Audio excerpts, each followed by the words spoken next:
Hello, welcome, Cabbage here. So I watched the Nier Automata animation, let's talk about it. My background is I have cleared the game once, and I've seen all the endings, and I'll link to my playlist of my clear below.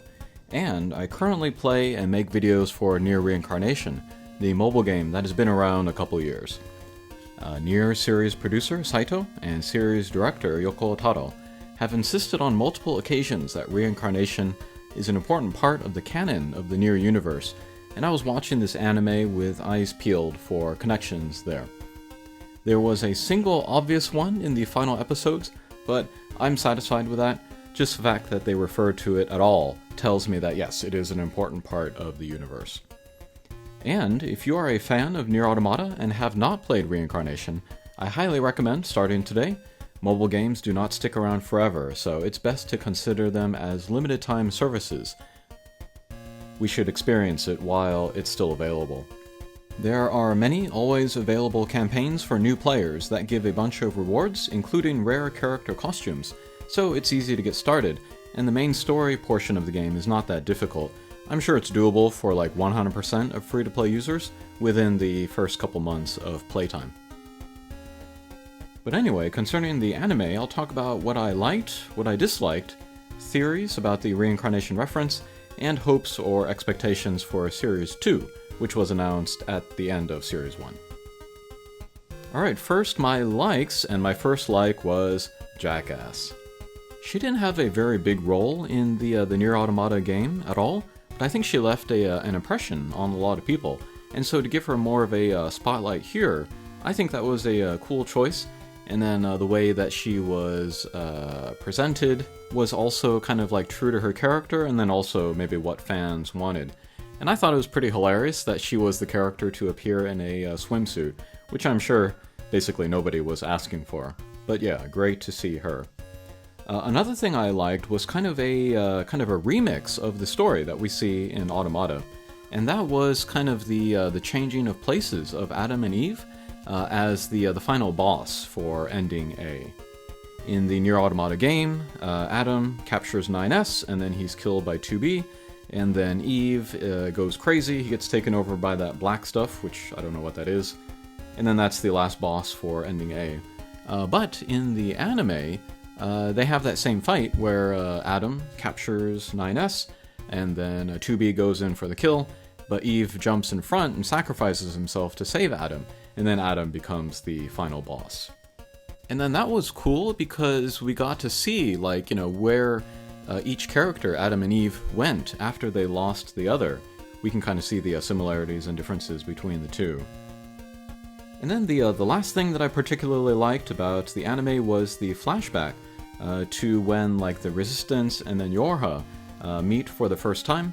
And then there's number 2, or A2, her introduction, and then also kind of the first encounter with the virus, the machine virus. I liked seeing that whole thing play out. Reference to in the game, but in text. Okay, dislikes. First of all, even from the original game, Nier Automata, I never really sympathized with any of the main characters, except Adam, Pascal, Anemone, and A2. And it's because I consider them the true philosophers of the game. I made a couple videos kind of related to philosophy in Nier Automata. I guess I'll link to those too. I still need to make some real ones where I apply philosophic thought to the game. But like 2B and 9S, 2B, she's just a doll, and then 9S is a toxic, self-satisfied, fatalistic zealot. So I never really identified with either of them. And so whatever they went through, I was just like, whatever. And then it turns out that their core is similar to the machines that they fight anyway, so it's like, oh, okay, maybe they don't have emotions, maybe they don't have free will. Ultimately, I consider both 2B and 9S as cautionary tales, and not role models or like subjects of admiration at all. And I think that's part of why the game did not hit me as hard as some other recent games that I've played. It didn't hit me as hard as it did like many other people that did play the game. So going into the anime, I had that going against me, but the anime really played up the kind of the jokey, friendly, cute atmosphere, especially with 9S, whom I already don't like. but then also like trying to make the machines kind of more like sympathetic. In the game, I felt like they were portrayed as more pathetic. We're supposed to, feel kind of like revulsion or disgust for them, but I feel like the anime tried to make them more sympathetic, more cute. And then also, I don't like when people make a bunch of fanfiction and then like fan art, which kind of miss some sort of like main essence of the original work. And, tons of fanfiction and fan art really play up the romance between 9S and 2B. And then I feel like this anime is responding to that fanfiction, fan art aspect. And so like in the closing theme, all of the flirting banter, between 2B and 9S, I was like, bleh. Alright, and then here let's talk about the reference to Nier Reincarnation. Adam, as the last boss for ending A, he gathered together all of the the corpses of the machines, and then created the kind of four-armed, multi-limbed enemy being that we see in Reincarnation.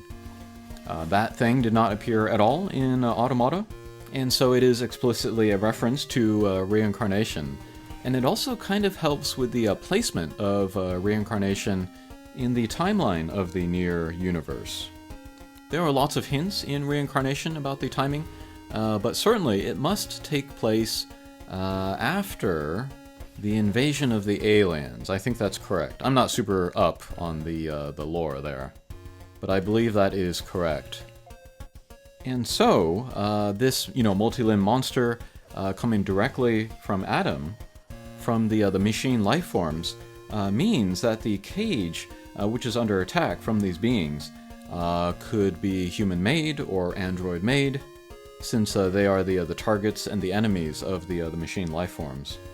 And so I think this gives some credence to the theory that the cage is in the database in the moon.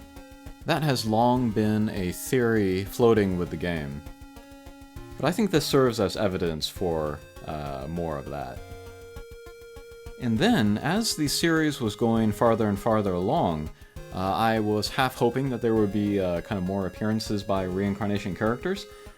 Like when 9S was going through the mainframe in the last episode. Maybe he would run across data of like Fio or Lavania or something, but no such luck there.